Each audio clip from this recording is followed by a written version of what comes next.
Un échec stratégique pour Vladimir Poutine.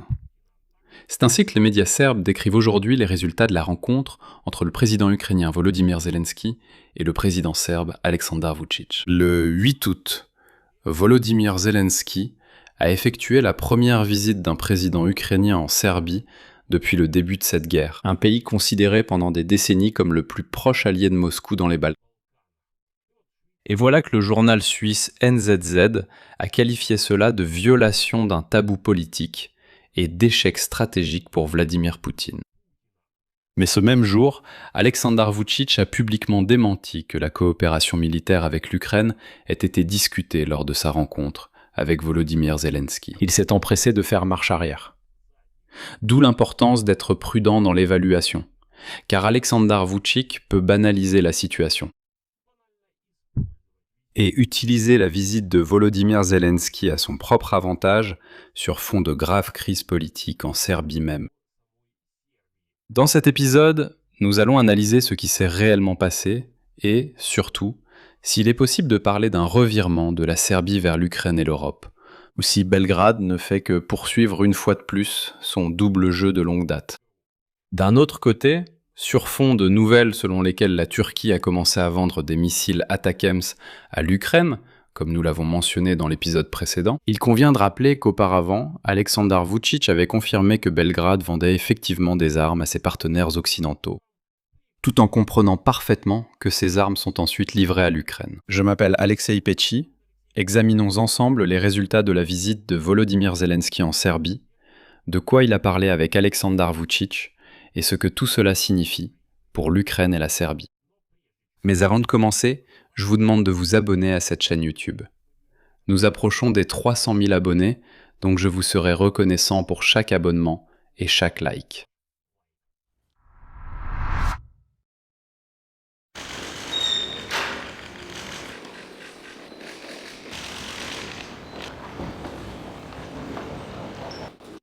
Alors, pour donner tout de suite le ton de cette émission, je veux vous citer la façon dont l'édition suisse NZZ décrit aujourd'hui la visite de Volodymyr Zelensky à Belgrade. Parce qu'elle est révélatrice, mais elle peut induire en erreur d'une certaine manière. Citation. La décision de Belgrade d'accueillir le principal adversaire de Moscou constitue une violation d'un tabou politique. Bien que Vučić, en annonçant la rencontre, ait clairement fait comprendre que la Serbie continuerait de suivre sa politique envers la Russie et ne rejoindrait pas encore les sanctions, il a également souligné le potentiel de coopération, je cite.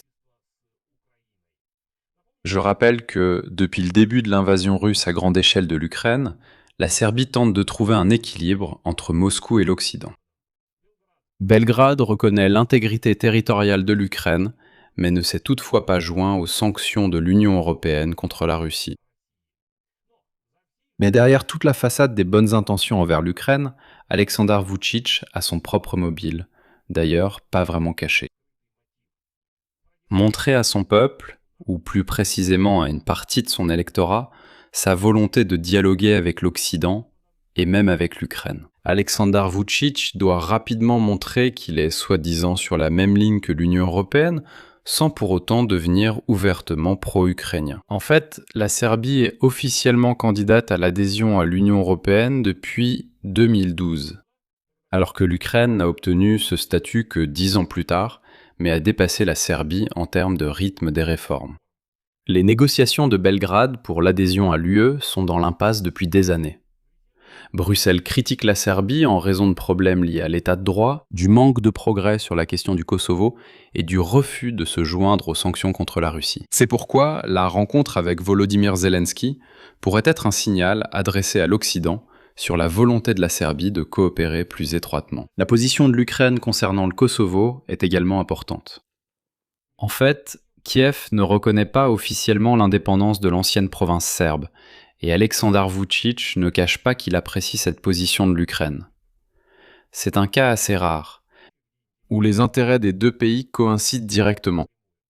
Les médias occidentaux notent que, parmi les sujets possibles de la rencontre entre Volodymyr Zelensky et Aleksandar Vučić, figure tout de même une coopération discrète dans le domaine de la défense et la production conjointe de drones. Selon le journal allemand Frankfurt Allgemeine, La Serbie, l'Ukraine et les Émirats arabes unis pourraient créer un modèle de coopération tripartite dans le domaine du développement des technologies de drones. Et cela pourrait vraiment constituer une avancée majeure. Les parties prévoient également de finaliser un accord de libre-échange et de coopérer dans le domaine de l'énergie. Et voici l'évaluation finale de la visite de Zelensky en Serbie par le journal suisse NZZ, qui est assez sévère. Le sommet de Belgrade est un échec stratégique pour Poutine. Zelensky est actuellement assis à la table des négociations avec l'allié le plus important de Moscou dans les Balkans. Pour Kiev, c'est une victoire symbolique. L'Ukraine parvient à empiéter sur la sphère d'influence de la Russie. Mais il y a tout de même quelque chose qui assombrit sérieusement ce beau tableau de la rencontre entre Zelensky et Vučić. Alexandre Vučić lui-même s'est empressé de démentir publiquement que des questions de coopération militaire entre la Serbie et l'Ukraine aient été soulevées lors de la rencontre avec Zelensky. Il a dit qu'il n'y en a vraiment pas pour l'instant. Et que ce qui se passera après la fin de la guerre, selon Vučić, c'est déjà une toute autre question. Le président serbe lui-même, le jour même où les médias occidentaux ont déjà présenté la visite comme un coup stratégique contre Poutine, il a personnellement désavoué la partie la plus sensible de cette interprétation, à savoir le sujet de la production conjointe d'armes, mais il a aussitôt laissé entendre que l'accord pourrait concerner l'avenir et non aujourd'hui. Mais il est également révélateur que le parti d'opposition serbe ait considéré la visite de Zelensky à Belgrade comme une menace pour les relations avec la Russie. En d'autres termes, même en Serbie, l'opinion n'est pas unanime sur les bénéfices de la situation pour le pays. Mais cela indique que les Serbes ont commencé leur campagne électorale. Je ne dis pas cela par hasard. En fait, le président de la Serbie, Aleksandar Vučić, a déjà déclaré en juin qu'il quitterait son poste de président dans la semaine à venir et s'est prononcé en faveur de la tenue d'élections présidentielles et parlementaires anticipées.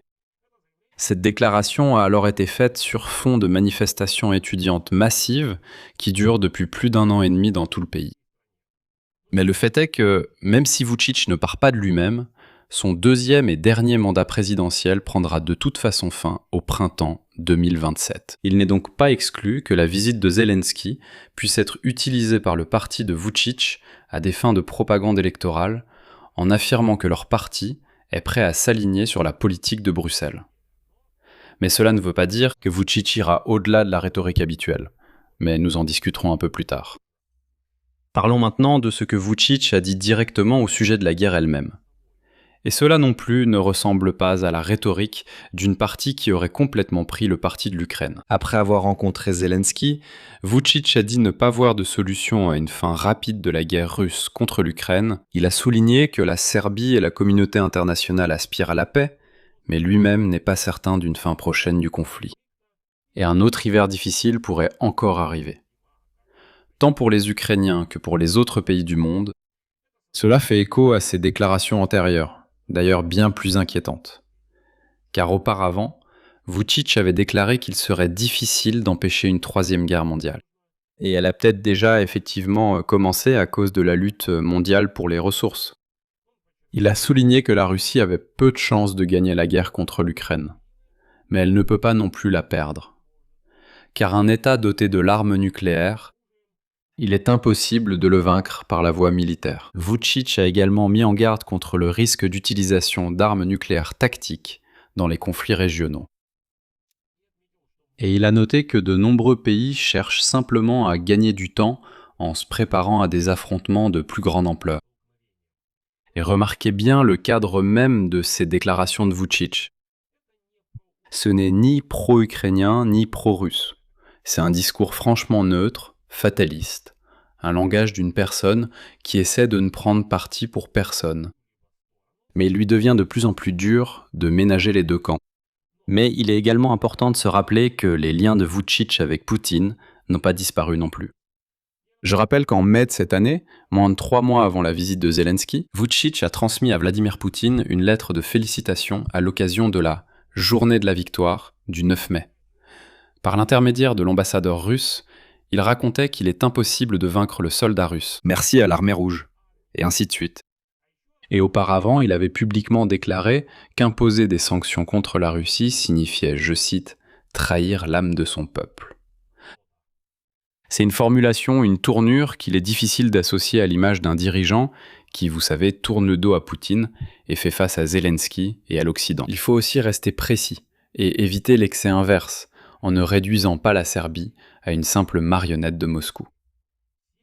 En réalité, la Serbie a produit, vendu et transféré des armes à l'Ukraine pendant des années, contrairement par exemple à la Hongrie, qui elle n'est absolument pas un fournisseur d'armes pour Kiev. Mais tout de même.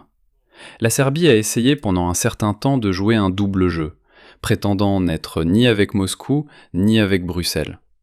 Voilà pourquoi. Mais la Serbie le faisait de manière assez astucieuse. Je souligne que la Russie a mis une forte pression sur Alexandre Vučić pour ses livraisons d'armes, mais il a su habilement esquiver et faire semblant de ne pas comprendre. La position officielle de Belgrade est la suivante. La Serbie ne fournit pas d'armes aux forces armées ukrainiennes directement et intentionnellement. Mais les produits militaires serbes peuvent arriver en Ukraine par l'intermédiaire d'autres pays, et Vučić lui-même ne l'a pas caché. Donc le schéma est très simple. Ils produisent des munitions, ils les vendent à un pays en Europe. Ce pays en Europe transmet tout cela à l'Ukraine. Donc, l'idée de la Serbie est simplement de ne rien livrer directement, mais néanmoins de continuer à faire parvenir ses obus à l'Ukraine via d'autres pays. Et ici, nous revenons encore une fois à la politique. La logique de cette dualité d'Alexandre Vučić est très simple. En gros, la moitié de la population de la Serbie, il s'agit principalement de la génération plus âgée, qui sympathise avec la Russie. Vučić ne peut pas ignorer ses sentiments. Sinon, il ne pourra tout simplement pas rester au pouvoir. D'où ce constant jeu d'équilibriste. Voilà, ces lettres à Poutine rendues publiques, mais les armes pour l'Ukraine passent discrètement par des pays tiers, afin que Bruxelles apprécie aussi ce geste. Parce qu'il faut comprendre qu'en Serbie, tout le monde n'est pas pro-russe. Il y a aussi des pro-européens, et même des pro-ukrainiens, des citoyens. C'est pourquoi Vučić doit faire de son mieux pour maintenir l'équilibre entre ces différents camps d'électeurs. Et enfin, un point très important. Vučić lui-même n'est pas actuellement dans une position très solide sur le plan intérieur. Encore une fois, déjà à la fin juin 2026, sur fond de manifestations antigouvernementales massives, il a publiquement annoncé qu'il démissionnerait et organiserait des élections présidentielles et parlementaires anticipées. Selon lui, cela devrait se produire dans les prochaines semaines. La raison officielle des manifestations, je le rappelle, est l'effondrement d'un auvent. Cela s'est produit à la gare de Novi Sad et a coûté la vie à 16 personnes. Après cela, les manifestants ont accusé le parti progressiste serbe au pouvoir, dirigé par Aleksandar Vučić, de corruption systémique et de mauvaise gestion. Selon eux, toute la gare à l'époque, en bref, a été rénovée, mais ce auvent au-dessus de l'entrée n'a été réparé que sur le papier. Au final, il s'est effondré et malheureusement a coûté la vie à 16 personnes. Dans le même temps, Vučić lui-même a déclaré qu'il était certain de rester en politique et de conserver son influence, même après sa démission officielle du poste de président. Et maintenant, Aleksandar Vučić envisage le poste de Premier ministre. Parce qu'il ne peut plus être président, ses 2 mandats se terminent. Et en même temps, le Front vert gauche d'opposition, c'est ainsi qu'il s'appelle, déclare ouvertement qu'il considère que toute cette histoire avec la démission de Vučić et les élections ne sert qu'à détourner l'attention de la société et à créer de nouveaux prétextes pour des manœuvres politiques. Et sur certains points, l'opposition a raison. Les élections sont déjà prévues pour l'automne 2026 et le mandat présidentiel officiel de Vučić, même s'il ne partait pas de manière anticipée, n'aurait expiré qu'au printemps 2027.